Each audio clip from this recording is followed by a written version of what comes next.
ஓம் சாந்தி. இன்றைய அழகான முரளியில் அற்புதமாக பாபா என்ன சொல்ல வராருன்னு பார்க்கலாம் வாங்க. பாபா சொல்கிறாங்க, இந்த ஒரே ஒரு பிறவி மட்டும் தூய்மையாக இருங்க அப்படின்னு சொல்கிறாரு. பாபாக்காக இந்த ஒரு பிறவி நம்ம தூய்மையாக இருக்கும்போது 21 பிறவிகளுக்கான சம்பாத்தியம் நம்ம அடையிறோம். பாபா சொல்கிறாங்க, மற்ற எந்த சத்சங்கத்திலும் தூய்மைக்கான நிபந்தனைகள் எல்லாம் கிடையாது. பாபா இந்த இடத்துல தான் சொல்கிறாரு. அடுத்தது பாபா சொல்கிறாங்க, படிப்பு எப்பொழுதுமே தொடர்ந்து நடக்கும் அப்படிங்கிறதில்ல. டீச்சர் உட்காண்டிருப்பாங்களா என்ன, கடைசியில் சிறிது காலம்தான் படிப்பு இருக்கும். அதனால் நீங்கள் கொஞ்ச காலம்தான் படிப்பு இருக்குங்கிறதுல கவனமாக இருக்கணுங்கிற விஷயத்த பாபா இந்த இடத்துல சொல்கிறாங்க. அடுத்தது பாபா புனர்ஜென்மம் எடுப்பது கிடையாது. அதனால தான் அவரை அழிவில்லாத அமர்நாத் அப்படின்னலாம் நம்ம பாபாவை சொல்கிறோம். இப்போ உலகத்தில் பார்த்திங்கன்னா உயர்ந்தவரிலும் உயர்ந்தவர் உயர்ந்த காரியத்தை செய்கிறாரு அப்படிங்கிற பொருளை உணர்த்தும் வகையில் தான் உயர்ந்த இடத்துல கோவில்களெல்லாம் கட்டியிருக்காங்க. ஸோ அந்த மாதிரி பாபா அந்த உயர்ந்ததிலும் உயர்ந்த அப்படிங்கிற பொருளை நமக்கு அழகாக புரிய வைக்கிறாரு. பாபா நமக்கு கதைகள் கூறி நம்மளை உயர்ந்த நிலைக்கு கொண்டு போகிறாரு. கதைகளை கேட்கும்போது உங்கள் காது தங்கமாக இருக்கணும். இப்போ வரைக்கும் கல்லாக இருக்குது, அதாவது தங்கமாக மாறும்போது சிங்கத்தினுடைய பால் தங்க பாத்திரத்தில் தான் இருக்கும், இல்லாட்டி எவாப்ரேட் ஆயிரும். அதே போல் உங்கள் காதுகள் தங்கமாகும் போது தான் அந்த கதைகள் உங்களுக்குள்ளே போகும்னு சொல்கிறாரு. ஏன்னா இந்த கதைகள் நம்ம கேட்கும்போது, நம்ம சத்யுகத்தினுடைய காட்சியை பார்க்கும்போது, அது நாம் அங்கிருந்து அந்த காட்சியை எடுத்துகிட்டு வரைந்தால் கூட 1000 மடங்கு அழகானதாக இருக்குமா அந்த கிரீடம், அந்த அழகான தோற்றம், சரீரம் இதெல்லாம். அப்போ அப்படிப்பட்ட சரீரம் நறுமணம் உடையது அப்படின்னு சொல்கிறாரு. இந்த உலகத்தில் இருக்கக்கூடிய சரீரம் துர்நாற்றம் உடையது அப்படின்னு சொல்கிறாங்க. இதே சரீரம் ஆத்மா தூய்மையாகும் போது இந்த சரீரம் அதே மாதிரி மாறாரு. ஆனால் சத்யுகத்தில் அழகான நறுமணமிக்க ஒரு அழகான சரீரம் கிடைக்குங்கிற விஷயத்த பாபா சொல்கிறாங்க. வாங்க இன்றைய முரளியை விரிவாக கேட்கலாம். 25/6/2024 காலை முரளி பாப் தாதா மதுபன். தலைப்பு: இனிமையான குழந்தைகளே, நாம் ஆத்மா என்பதை மிக உறுதியாக நிச்சயம் செய்யுங்கள். ஆத்மா என்று உணர்ந்து ஒவ்வொரு செயலையும் ஆரம்பித்தீர்கள் என்றால் தந்தை நினைவிற்கு வருவார், பாவம் ஏற்படாது. கேள்வி: கர்மத்தை வென்ற நிலையை அடைவதற்காக ஒவ்வொருவரும் எந்த ஒரு முயற்சி செய்ய வேண்டும்? கர்மாத்தீத் நிலைக்கு அருகாமையில் வந்துள்ளோம் என்பதற்கான அடையாளம் என்ன? பதில்: கர்மத்தை வென்ற நிலையை அடைவதற்கு நினைவின் பலத்தினால் தங்களது கர்ம இந்திரியங்களை வசப்படுத்தும் முயற்சி செய்யுங்கள். நான் நிராகார ஆத்மா, நிராகார தந்தையின் குழந்தை என்ற அபியாசம் செய்யுங்கள். கர்ம இந்திரியங்கள் அனைத்தும் நிர்விகாரி ஆகிவிடும் வகையில் சக்திசாலியான உழைப்பு தேவை. அந்த அளவு கர்மாத்தீத் நிலைக்கு அருகாமையில் வரும்போது அனைத்து உறுப்புகளும் தனித்ததாகவும் நறுமணம் உடையதாகவும் ஆகிக்கொண்டே போகும். அவற்றிலிருந்து விகாரியான துர்நாற்றம் நீங்கிவிடும். அதீந்திரிய சுகத்தின் அனுபவம் கிடைத்து கொண்டே இருக்கும். ஓம் சாந்தி. சிவ பகவான் கூறுகிறார், இது யாருக்காக என்பதை குழந்தைகளுக்கு கூற வேண்டியதில்லை. சிவ் பாபா ஞானத்தின் கடல் என்பதை குழந்தைகள் அறிந்துள்ளார்கள். அவர் மனித சிருஷ்டியின் விதை ரூபமாக உள்ளார். எனவே அவர் அவசியம் ஆத்மாக்களிடம்தான் பேசுகிறார். சிவ பாபா கற்பிக்கின்றார் என்பதை குழந்தைகள் அறிந்துள்ளார்கள். பாபா என்ற வார்த்தை மூலமாக பரமாத்மாவைத்தான் பாபா என்று கூறுகிறோம் என்று அறிகிறார்கள். அனைத்து மனிதர்களும் அந்த பரமாத்மாவைத்தான் தந்தை என்று கூறுகிறார்கள். பாபா பரந்தாமத்தில் வசிக்கிறார். இந்த விஷயங்களை உறுதி செய்து கொள்ள வேண்டும். தன்னை ஆத்மா என உணர வேண்டும் மற்றும் இதை உறுதியாக நிச்சயம் செய்து கொள்ள வேண்டும்.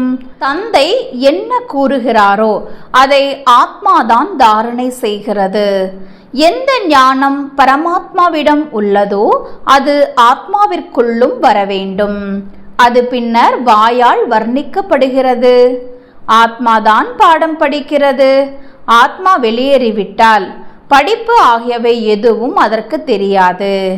ஆத்மா சமஸ்காரம் எடுத்து சென்றது. அது மற்றொரு சரீரத்தில் அமர்ந்தது. எனவே முதல் தங்களை மிக உறுதியாக ஆத்மா என்று உணர வேண்டும். தேக அபிமானத்தை இப்போது விட வேண்டி வரும். ஆத்மா கேட்கிறது, ஆத்மா தாரணை செய்கிறது. ஆத்மா இதில் இல்லை என்றால் சரீரம் அசையவே முடியாது. இப்பொழுது குழந்தைகளாகிய நீங்கள் பரமாத்மா ஆத்மாக்களாகிய எங்களுக்கு ஞானம் அளித்து கொண்டிருக்கிறார் என்பதை உறுதிப்படுத்தி கொள்ள வேண்டும். நாம் ஆத்மாக்கள் சரீரம் மூலமாக கேட்கிறோம் மற்றும் பரமாத்மா சரீரம் மூலமாக கூறிக்கொண்டிருக்கிறார். இதையே அடிக்கடி மறந்து விடுகிறீர்கள். தேகம் நினைவிற்கு வருகிறது. நல்லது அல்லது கெட்ட சமஸ்காரம் ஆத்மாவில்தான் உள்ளது என்பதை அறிந்துள்ளீர்கள். சாராயம் குடிப்பது, சீச்சி விஷயங்கள் பேசுவது, இதுவும் ஆத்மா செய்கிறது உறுப்புகள் மூலமாக. ஆத்மாதான் இந்த உறுப்புகள் மூலமாக இவ்வளவு பாகத்தை ஏற்றி நடிக்கிறது. முதலில் அவசியமாக ஆத்மா அபிமானி ஆக வேண்டும். தந்தை ஆத்மாக்களுக்குத்தான் கற்பிக்கின்றார். ஆத்மாதான் பிறகு இந்த ஞானத்தை தன் கூடவே எடுத்து செல்லும். எப்படி அங்கு பரமாத்மா ஞானத்துடன் இருப்பாரோ அதே போல ஆத்மாக்களாகிய நீங்களும் பின் இந்த ஞானத்தை கூடவே எடுத்து செல்வீர்கள். நான் குழந்தைகளாகிய உங்களை இந்த ஞான சகிதம் அழைத்து செல்கிறேன். பிறகு ஆத்மாக்களாகிய நீங்கள் பாற்றில் வரவேண்டியுள்ளது. உங்களது பாற்றே புது உலகத்தில் பிரலாபத்தை, அதாவது பலனை அனுபவிப்பது. ஞானம் பின்னர் மறந்து விடுகிறது. இவை எல்லாமே நல்ல முறையில் தாரணை செய்ய வேண்டும். முதலில் நான் ஆத்மா என்பதை மிக மிக நன்றாக உறுதிப்படுத்தி கொள்ள வேண்டும். அநேகர் இதை மறந்து விடுகின்றன. தனக்குத்தானே அதிக முயற்சி செய்ய வேண்டும். உலகிற்கு எஜமானர் ஆக வேண்டும் என்றால் உழைப்பு முயற்சியின்றி ஆக முடியுமா என்ன? அடிக்கடி இந்த பாயிண்டையே மறந்து விடுகிறார்கள். ஏனெனில் இது புது ஞானமாகும். தங்களை ஆத்மா என்று மறந்து தேக அபிமானத்தில் வந்து விடும் பொழுது ஏதாவது பாவங்கள் ஏற்படுகின்றன. ஆத்மா அபிமானி நிலை ஆவதால் ஒரு பொழுதும் பாவங்கள் ஏற்படாது. பாவங்கள் அழிந்து போய்விடும். பின் அரை கல்பம் எந்த பாவமும் ஆகாது. எனவே நான் ஆத்மா படிக்கிறேன், தேகம் அல்ல என்ற இதை நிச்சயம் செய்து கொள்ள வேண்டும். பாபா இந்த இடத்துல அழகா சொல்றாங்க, எப்போ நம்ம ஆத்மா அபிமானியாக இருக்கிறோமோ அப்போ எந்த பாவமும் ஏற்படுவதில்லை. அதாவது சத்யுகம் திரேதாயுகத்தில் நாம் செய்யக்கூடிய காரியங்களுடைய பலன் நியூட்ரலாக இருக்குது. அதாவது துவாபர யுகம் கலியுகத்தை எடுத்துக்கும் போது செய்யக்கூடிய காரியங்களுடைய பலன் புண்ணியமாகவோ பாவமாகவோ ஆகுது. கலியுகத்தில் செய்யும்போது நிறைய பாவங்கள் ஏற்படுகின்றன. அதனால் பாபா மீண்டும் ஆத்ம அபிமானியாக ஆக சொல்கிறார். பாபா கிட்ட என்னெல்லாம் சக்தி இருக்குதோ அதே போல் ஆத்மாவும் ஃபுல்ஃபில் ஆகணும்னு சொல்கிறார். இதற்கு முன்பு ஸ்தூல மனிதர்களின் வழி கிடைத்து கொண்டிருந்தது. இப்போது தந்தை ஸ்ரீமத் அளித்து கொண்டிருக்கிறார். இது புது உலகிற்கான முற்றிலும் புதிய நாலேஜ் ஆகும். நீங்கள் எல்லோரும் புதியவர்களாக ஆகிவிடுவீர்கள். இதில் குழம்புவதற்கான விஷயம் எதுவும் இல்லை. அநேக முறை நீங்கள் பழையதிலிருந்து புதியதாக, புதியதிலிருந்து பழையதாக ஆகிக்கொண்டே வந்துள்ளீர்கள். எனவே நல்ல முறையில் புருஷார்த்தம், அதாவது முயற்சி செய்ய வேண்டும். அதாவது முதல்ல புதுசாக இருக்கிறோம், அப்புறம் பழசாகிறோம், பழசாக இருக்கிறோம், அப்புறம் மீண்டும் புதுசாகிறோம். இது சிருஷ்டி சக்கரம். இதை என்ன பண்ண முடியாது, மாற்றவே முடியாது. ஆனால் நாம் என்ன பண்ணணும், நம்மளுடைய முயற்சியை மிக சரியாக செய்ய வேண்டும். ஏற்கனவே உருவாக்கப்பட்டிருக்கின்ற நாடகத்தை நாம் உருவாக்கி கொண்டிருக்கிறோம். மீண்டும் நாம் என்ன பண்ணுறோம், ஏற்கனவே உருவாக்கப்பட்டது தானே அப்படின்னு நம்ம விடக்கூடாது. நாம் முயற்சி பண்ணணும். புது உலகத்தில் நான் புதிய சரீரத்தில் ராஜ்ய பதவி அடையணும்னு நம்ம கண்டிப்பாக என்ன பண்ணணும், முயற்சி அப்படிங்கிறது அவசியம் அப்படின்னு பாபா சொல்கிறார். அலுவலகம் ஆகியவற்றிலும் கூட தங்களை ஆத்மா என்று உணர்ந்து கர்ம இந்திரியங்கள் மூலம் காரியம் செய்து கொண்டே இருந்தீர்கள் என்றால் கற்பிக்கும் தந்தை அவசியம் நினைவிற்கு வருவார். ஆத்மாதான் தந்தையை நினைவு செய்கிறது. இதற்கு முன்பு கூட நான் பகவானை நினைவு செய்கிறேன் என்று கூறிக்கொண்டே இருந்தோம் தான். அதனால் பாபா சொல்கிறாங்க, என்ன வேலை செஞ்சாலும் பரவாயில்ல, நான் ஆத்மான்னு நினைக்கும் போது ஆட்டோமேட்டிக்காக பரமாத்மா நினைவுக்கு வருவார். அப்போது நான் எல்லா காரியங்களையும் செய்யும்போது ஆத்மாங்கிற உணர்வோடு செய்யணும். அப்போ பாபா ஞாபகத்துக்கு வருவார். பாபாவை நம்ம நினைவு செய்வோம், நம்ம பாவங்கள் அழியும். ஆனால் தங்களை சாகாரம், அதாவது சரீரம் என்று நினைத்து நிராகாரமானவரை நினைவு செய்து கொண்டிருந்தோம். பழைய உலகத்தில் நம்ம என்ன பண்ணிட்டு இருந்தோம், பகவானை பக்தியில் நினைச்சோம், ஆனால் நம்ம சரீரம் அப்படிங்கிற உணர்வோடு நம்ம நினைத்து கொண்டிருந்தோம். தங்களை நிராகார் என்று நினைத்து நிராகாரமானவரை ஒருபோதும் நினைவு செய்து கொண்டிருக்கவில்லை. இப்போது நீங்கள் தங்களை நிராகார ஆத்மா என்று உணர்ந்து நிராகார தந்தையை நினைவு செய்ய வேண்டும். இதுதான் முக்கியமான விஷயம். சரீரங்கிற உணர்வை முழுமையாக கடந்து நான் உடல் இல்லாத அசரீரியான ஒரு புள்ளி வடிவமான ஆத்மான நம்மை நினைத்து பரமாத்மாவை நினைவு செய்ய வேண்டும். இவை ஞான மனனம் செய்வதற்கான விஷயமாகும். ஒரு சிலர் நாங்கள் 2 மணி நேரம் நினைவு செய்கிறோம் என்று எழுதுகிறார்கள் தான். ஒரு சிலர் எப்பொழுதும் நாங்கள் சிவபாபாவை நினைவு செய்கிறோம் என்று கூறுகிறார்கள். ஆனால் எப்பொழுதும் யாரும் நினைவு செய்ய முடியாது. அவ்வாறு நினைவு செய்து கொண்டிருந்தால் முன்கூட்டியே கர்மாத்தீத்த நிலையில் இருக்க வேண்டும். எப்பவுமே நம்ம நினைக்கிறோம் அப்படின்னா இந்நேரம் நம்ம பாவங்களெல்லாம் வழிந்து கர்மத்தை வென்ற நிலைக்கு வந்திருப்போமே. சில பேர் 2 மணி நேரம் நினைக்கிறாங்க, சில பேர் நான் எப்பவுமே நினைக்கிறேன்னு சொல்கிறாங்க. ஆனால் இதெல்லாம் கரெக்டா? எவ்வளோ நேரம் நம்ம பாபா நினைக்கிறோன்னு சிந்திச்சு பார்க்கணும். கர்மாத்தீத்த நிலையும் மிகவும் கடினமான உழைப்பினால் ஆகிறது. இதில் எல்லா விகாரி கர்ம எந்திரங்களும் வசப்பட்டு விடுகிறது. சத்யுகத்தில் எல்லா கர்ம எந்திரங்களும் நிர்விகாரி ஆகிவிடுகிறது. ஒவ்வொரு அங்கமும் நறுமணமுடையதாக ஆகிவிடுகின்றன. இப்போது துர்நாற்றமுடைய சீச்சி உறுப்புகளாகும். சத்யுகத்தினுடையதும் மிகவும் பிரியமான மகிமையாகும். அது ஹெவன், புது உலகம், வைகுண்டம் என்று கூறப்படுகிறது. அங்கு இருக்கும் தோற்றம் கிரீடம் போல் இங்கு யாருமே அமைக்க முடியாது. நீங்கள் தியானத்தில் பார்த்துவிட்டு வருகிறீர்கள் தான், ஆனால் இங்கு அதே போல அமைக்க முடியாது. அங்கு இயற்கையான அழகு இருக்கும். பாபா சித்திரத்தை வரைஞ்சா கூட சொல்கிறாரு, இதை விட 1000 மடங்கு அழகுடையதாக இருக்குன்னு சொல்கிறாரு. அதனால் நம்ம என்னதான் காட்சியை பார்த்துட்டு வந்து வரைஞ்சாலும் அதில் டிஃப்ரெண்ட் இருக்குமா, அதை விட 100 மடங்கு 1000 மடங்கு அழகானதாக இருக்குன்னு பாபா சொல்கிறாங்க. எனவே இப்போது குழந்தைகளாகிய நீங்கள் நினைவினால் தான் தூய்மையாக வேண்டும். நினைவு யாத்திரை அதிகமாக செய்ய வேண்டும். அதில் மிகுந்த உழைப்பு உள்ளது. நினைவு செய்து செய்து கர்மாத்தீத்த நிலையை அடைந்து விட்டீர்கள் என்றால் எல்லா கர்ம எந்திரங்களும் தன்னிந்ததாக ஆகிவிடும். ஒவ்வொரு உறுப்பும் மிக நறுமணமுடையதாக ஆகிவிடும். துர்நாற்றம் இருக்காது. இப்பொழுதோ எல்லா கர்ம எந்திரியங்களிலும் துர்நாற்றம் உள்ளது. இந்த சரீரம் எதற்கும் உதவாததாக உள்ளது. உங்களது ஆத்மா இப்போது தூய்மையாகிக் கொண்டிருக்கிறது. சரீரம் தூய்மையாக முடியாது. உங்களுக்கு புது சரீரம் கிடைக்கும் பொழுதுதான் அது தூய்மையாக இருக்கும். அங்கு அங்கத்தில், அதாவது சரீரத்தில் நறுமணம் இருக்கும். இந்த மகிமை தேவதைகளுடையதாகும். இங்கே நம்ம என்னதான் பர்ஃப்யூம் போட்டாலும் அவ்வளோ நறுமணம் இருக்காது. அங்கு இயற்கையாகவே சரீரம் நறுமணமுடையதாக ஆகும். அப்போ ஆத்மா பரிசுத்தமாகும் போது இந்த சரீரம் பரிசுத்தமாக நறுமணமுடையதாக ஆகும் அப்படிங்கிறது இல்லை. சத்யுகத்தில் புதிய அழகான நறுமணமுடைய சரீரம் கிடைக்கும் அப்படிங்கிற விஷயத்த பாபா இந்த இடத்துல சொல்கிறாங்க. குழந்தைகளாகிய உங்களுக்கு மிகுந்த குஷி இருக்க வேண்டும். தந்தை வந்துள்ளார் என்றால் குஷியின் எல்லை அளவு கடந்து இருக்க வேண்டும். என்னை நினைவு செய்தால் விகர்மங்கள் விநாசமாகும் என்று தந்தை கூறுகிறார். கீதையின் வார்த்தைகள் எவ்வளவு தெளிவாக உள்ளன. பாபா இதுவும் கூறியிருக்கிறார், யார் என்னுடைய பக்தர்களோ கீதை பாராயணம் செய்கிறார்களோ அவர்கள் அவசியம் கிருஷ்ணரின் பூசாரியாகவும் இருப்பார்கள்.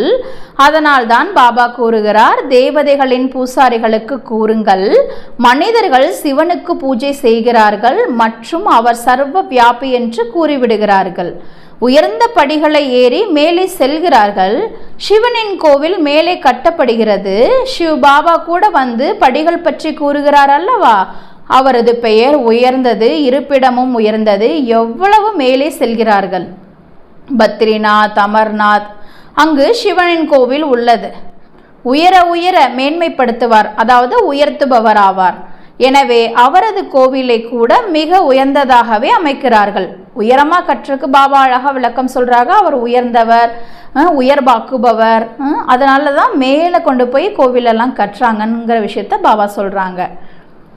இப்போது உங்கள் முன்னால் லட்சியம் கூட உள்ளது. இது உங்களது லட்சியம் என்று தந்தையை தவிர வேறு யார் கூறுவார்? இதை தந்தைதான் குழந்தைகளாகிய உங்களுக்கு கூறுகிறார். நீங்கள் சத்திய நாராயணனுடைய கதையை கேட்கிறீர்கள். அவர்களோ எது நடந்து முடிந்து விட்டுள்ளதோ அவற்றின் கதைகளை முன்னால் என்னென்ன ஆகியது என்று கூறுகிறார்கள். அது கதை என்று கூறப்படுகிறது. இது உயர்ந்ததிலும் உயர்ந்த தந்தை பெரியதிலும் பெரிய கதை கூறுகிறார். இந்த கதை உங்களை மிக உயர்ந்ததாக ஆக்கக்கூடியது. இதை எப்பொழுதும் நினைவில் வைத்திருக்க வேண்டும் மற்றும் அநேகருக்கும் கூற வேண்டும். கதையை கூறுவதற்காகத்தான் நீங்கள் கண்காட்சி அல்லது மியூசியம் அமைக்கிறீர்கள். 5000 வருடம் முன்னால் பாரதம் தான் இருந்தது. அதில் தேவதைகள் ஆட்சி புரிந்து கொண்டிருந்தார்கள். இது உண்மையிலும் உண்மையான கதை. இதை வேறு யாரும் கூற முடியாது. இது உண்மையான கதையாகும். இதை சைத்தன்ய விருட்சபதியான தந்தை அமர்ந்து புரிய வைக்கின்றார். இதன் மூலம் நீங்கள் தேவதை ஆகின்றீர்கள். இதில் தூய்மை என்பது முக்கியமான விஷயமாகும். தூய்மை ஆகவில்லை என்றால் தாரணை ஆகாது. சிங்கத்தின் பாலுக்கு தங்க பாத்திரம் வேண்டும். அப்பொழுதுதான் தாரணை செய்ய முடியும். இந்த காது கூட ஒரு பாத்திரத்தை போல ஆகுமல்லவா? இது தங்க பாத்திரமாக வேண்டும். இப்போது கல்லினால் ஆனதாகும். சிங்கத்தோட பால் தங்க பாத்திரத்தில் தான் இருக்கும், இல்லாட்டி எவாபரேட் ஆயிரும். அதே போல இந்த காதுகள் கூட தங்கமானதாக ஆக வேண்டும். அப்போதுதான் உள்ள போகும் தங்குன்னு பாபா சொல்றாங்க. இப்போ வரைக்கும் கல்லாதான் இருக்கு, அப்போ தங்கமா மாறணும். தங்கத்தினுடையது ஆகும்போது தான் தாரணையாக முடியும். மிக கவனத்துடன் கேட்க வேண்டும் மற்றும் தாரணை செய்ய வேண்டும். கதையோ சுலபமானதாகும். இது கீதையில் எழுதப்பட்டுள்ளது. அவர்கள் கதைகளை கூறி சம்பாத்தியம் செய்கிறார்கள். கேட்பவர்கள் மூலமாக அவர்களுக்கு வருமானம் கிடைத்து விடுகிறது. உங்களுடையது கூட ஒரு சம்பாத்தியமாகும். 2 சம்பாத்தியமும் நடந்து கொண்டே இருக்கிறது. 2 வியாபாரமும் உள்ளது. கற்பிக்கவும் செய்கிறார். மன்மனாபவ, தூய்மையாகுங்கள் என்று கூறுகிறார். அதாவது மனதினால என் ஒருவனை நினைவு செய்யுங்கள், தூய்மையாக மாறுங்கள் என்று பாபா கூறுகிறார். இது போல வேறு யாரும் கூறுவதில்லை. மன்மனாபவ ஆகி இருப்பதும் இல்லை. எந்த ஒரு மனிதரும் இங்கு தூய்மையாக இருக்க முடியாது. ஏனெனில் விகாரத்தின் மூலமாக பிறக்கிறார்கள். ராவண ராஜ்யம் கலியுக கடைசி வரை நடக்கும். அதில் தூய்மையாக வேண்டும். தூய்மையானவர்கள் என்று தேவதைகளுக்குத்தான் கூறப்படுகிறது, மனிதர்களுக்கு அல்ல. சந்நியாசிகள் கூட மனிதர்கள் ஆவார்கள். அவர்களுடையது துறவற மார்க்கத்தின் தர்மம். என்னை நினைவு செய்தீர்கள் என்றால் நீங்கள் தூய்மையானவர்களாக ஆகிவிடுவீர்கள் என்று தந்தை கூறுகிறார். பாரதத்தில் இல்லற மார்க்கத்தினுடைய ராஜ்யம்தான் நடந்துள்ளது. துறவற மார்க்கத்தினருடன் உங்களுக்கு எந்த சம்பந்தமும் இல்லை. இங்கு கணவன் மனைவி இருவருமே தூய்மையாக வேண்டும். 2 சக்கரங்களும் சீராக நடக்கிறது என்றால் சரியாக இருக்கும். இல்லாவிட்டால் சண்டை ஏற்பட்டு விடுகிறது. தூய்மை பற்றி தான் சண்டை நடக்கிறது. வேறு எந்த சத்சங்கத்திலும் தூய்மை காரணமாக சண்டை என்று ஒரு பொழுதும் கேள்விப்பட்டிருக்க முடியாது. இது ஒரே ஒரு முறை தந்தை வரும் பொழுது சண்டை ஏற்படுகிறது. தூய்மை ஒன்றும் இழக்கவில்லையே என்று தந்தை கேட்கிறார். ஏனென்றால் காமம் மகா எதிரியாகும் அல்லவா? முற்றிலும் விழுந்து விடுகிறார்கள். இந்த காம விகாரம் எல்லோரையும் ஒரு காசுக்கும் உதவாததாக ஆக்கியுள்ளது. 63 பிறவிகள் நீங்கள் வைஷ்யாலயத்தில் இருக்கிறீர்கள். இப்போது தூய்மையாகி சிவாலயம் செல்ல வேண்டும் என்று தந்தை கூறுகிறார். இந்த ஒரு பிறவி தூய்மையாகுங்கள். பாருங்க, எத்தனையோ பிறவிகள் நம்ம வாழ்ந்து வந்திருக்கோம். பாபா என்ன சொல்றாரு? ஒரே ஒரு பிறவி மட்டும் எனக்காக கொடுங்க, தூய்மையாக இருங்கன்னு சொல்றாரு. ஆனா கூட நிறைய பேர் தூய்மை இழந்திருக்காங்க. பாபா தான் கேட்கிறாரு, தூய்மை இழக்காதீர்கள் அப்படின்னு சொல்றாரு. ஏன்னா தூய்மை அப்படிங்கிறது எவ்வளோ பெரிய ஒரு கவசம் அப்படிங்கிறத பாபா இந்த இடத்துல புரிய வைக்கிறாரு. சிவ பாபாவை நினைவு செய்தீர்கள் என்றால் சிவாலயமான சொர்க்கத்திற்கு செல்வீர்கள். பிறகும் காம விகாரம் எவ்வளவு வலிமையானதாக உள்ளது, எவ்வளவு தொல்லைப்படுத்துகிறது, கவர்ச்சி ஏற்படுகிறது. கவர்ச்சியை நீக்கிவிட வேண்டும். திரும்பி செல்ல வேண்டி இருக்கும் பொழுது அவசியம் தூய்மையாக வேண்டும். டீச்சர் உட்கார்ந்து கொண்டே இருப்பாரா என்ன?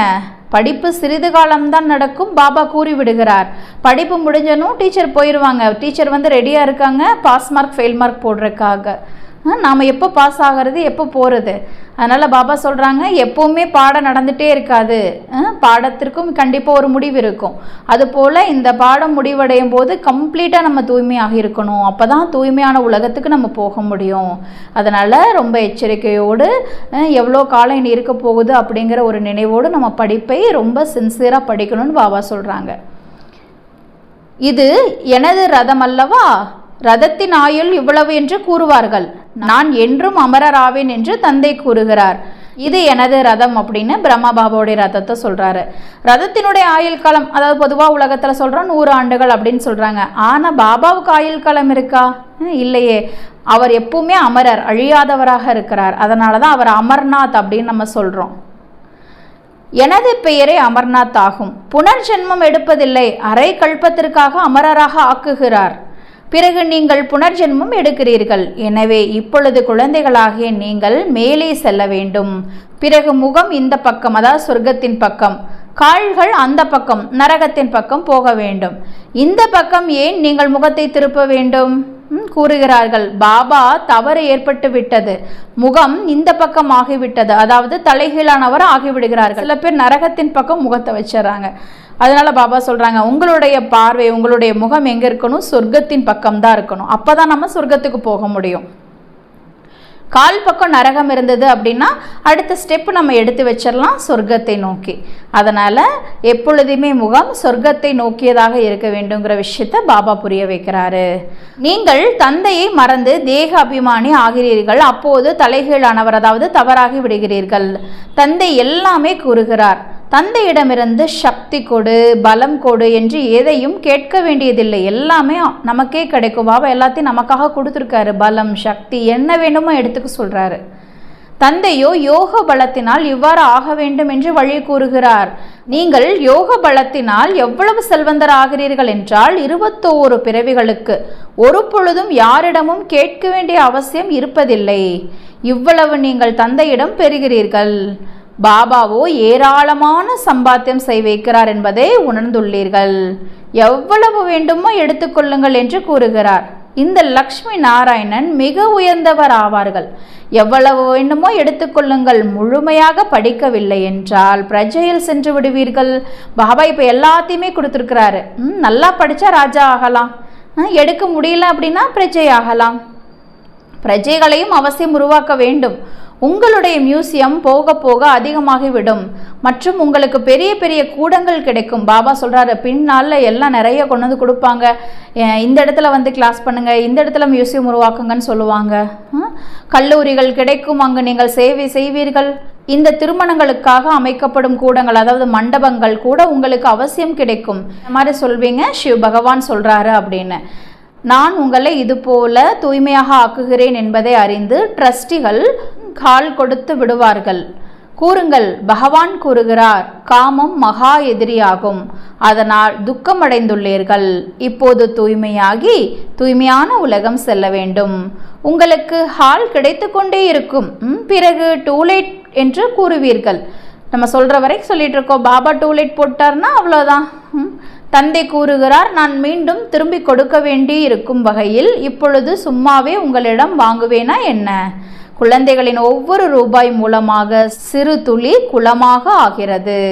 மற்றபடி அனைவருடையதும் மண்ணோடு மண்ணாக சேரப்போகிறது. பாபா எவ்வளோ அழகாக சொல்கிறாங்க. நான் பின்னால் கொடுப்பதற்காக உங்ககிட்ட வாங்குறேனா? அப்படி இல்லை. நீங்கள் கொடுக்கக்கூடிய ஒவ்வொன்றும் ஒரு குளமாக ஆவது போல நீங்கள் கொடுக்கக்கூடிய சிறிய பைசாக்கள் கூட எதிர்காலத்தில் உங்களுக்கு அதனுடைய பலன் பெரிதாக கிடைக்கும். ஆனால் மற்றவர்களுடையது எதையும் சிவபாபா வாங்குறதில்ல, அது எல்லாமே மண்ணோடு மண்ணாக தான் சேரப்போகுது. தந்தை எல்லோரையும் விட பெரிய கணக்கு பார்ப்பவர் ஆவார். பொற்கொள்ளன், சலவை தொழிலாளி, சிற்பியும் ஆவார். பாபா வந்து பொற்கொள்ளன் அப்படிங்கும்போது அந்த தங்கத்தில் இருக்கக்கூடிய அந்த தேவையில்லாத வேற்று உலோகங்களை வந்து பிரித்தெடுக்கக்கூடியவர். சலவை தொழிலாளி அப்படிங்கும்போது தேவையில்லாத அழுக்குகளை வந்து நீக்கக்கூடியவர். அடுத்தது பாபா சொல்கிறாங்க சிற்பி, ரொம்ப அழகான சிற்பி அப்படிங்கும்போது ஒரு அழகான சிலையை வடிக்கக்கூடியவர். அதுபோல் நம்ம எல்லோரும் வணங்கக்கூடிய ஒரு மிக உயர்ந்த ஒரு கலைநயமுடைய ஒரு சிலையாக, உயிரோட்டமுடைய சிலையாக மாற்றக்கூடியவர் பாபா. நல்லது. இனிமையிலும் இனிமையான தேடி கண்டெடுக்கப்பட்ட செல்ல குழந்தைகளுக்கு தாயும் தந்தையும் ஆகிய பாப் தாதாவின் அன்பு நினைவுகள் மற்றும் காலை வணக்கம். ஆன்மீக குழந்தைகளுக்கு ஆன்மீக தாய் தந்தையின் நமஸ்காரம். ஆன்மீக தாய் தந்தைக்கு ஆன்மீக குழந்தைகளினுடைய நமஸ்தே நமஸ்தே நமஸ்தே. தாரணைக்கான முக்கிய சாரம். 1. தந்தை கூறும் உண்மையிலும் உண்மையான கதையை கவனத்துடன் கேட்க வேண்டும் மற்றும் தாரணை செய்ய வேண்டும். தந்தையிடமிருந்து எதையும் வேண்டி கேட்கக்கூடாது. 21 பிறவிகளுக்கு தங்களது சம்பாத்தியத்தை சேமிப்பு செய்ய வேண்டும். 2. வீட்டிற்கு திரும்பி செல்ல வேண்டும். எனவே யோக பலத்தினால் சரீரத்தின் கவர்ச்சியை நீக்கிவிட வேண்டும். கர்ம இந்திரியங்களை தனிந்ததாக ஆக்க வேண்டும். இந்த தேக உணர்வை விடுவதற்கான முயற்சி செய்ய வேண்டும். வரதானம். ஒரு இடத்தில் இருந்தபடியே அநேக ஆத்மாக்களின் சேவை செய்யக்கூடிய லைட் அண்ட் மைட், அதாவது ஒளி மற்றும் சக்தியில் நிறைந்தவர் ஆவீர்களாக. எப்படி லைட் ஹவுஸ், அதாவது கலங்கரை விளக்கம், ஒரு இடத்தில் இருந்தபடியே தூரத்திற்கு சேவை செய்கிறது, அதே போல நீங்கள் அனைவரும் ஒரு இடத்தில் இருந்தபடியே அநேக ஆத்மாக்களின் சேவையின் பொருட்டு நிமித்தம், அதாவது கருவியாக ஆகிவிட முடியும். இதில் லைட் அண்ட் மைட், அதாவது ஒளி மற்றும் சக்தியில் நிறைந்தவராக இருப்பதற்கான அவசியம் இருக்கிறது. அவ்வளவே. மனம் மற்றும் புத்தி எப்பொழுதும் வீணானவற்றை யோசிப்பதிலிருந்து விடுபட்டு இருந்தது என்றால், மன்மனாபவ என்ற மந்திரத்தின் சகஜமான ஸ்வரூபமாக இருந்தீர்கள் என்றால், மனமானது சுப பாவனை, அதாவது சிரேஷ்டமானதாக, சிறந்த நல் விருப்பம், சிறந்த உள் உணர்வு, சிறந்த வைப்ரேஷன், அதாவது அதிர்வலைகளில் நிறைந்தவர்களாக இருந்தீர்கள் என்றால் உங்களால் இந்த சேவையை சுலபமாக செய்ய முடியும். இதுவே மனசா சேவையாகும். ஸ்லோகன். இப்பொழுது பிராமண ஆத்மாக்களாகிய நீங்கள் மைட், அதாவது சக்திசாலி ஆகுங்கள் மற்றும் மற்ற ஆத்மாக்களை மைக், அதாவது பேசக்கூடியவர்களாக ஆக்குங்கள். ஓம் சாந்தி.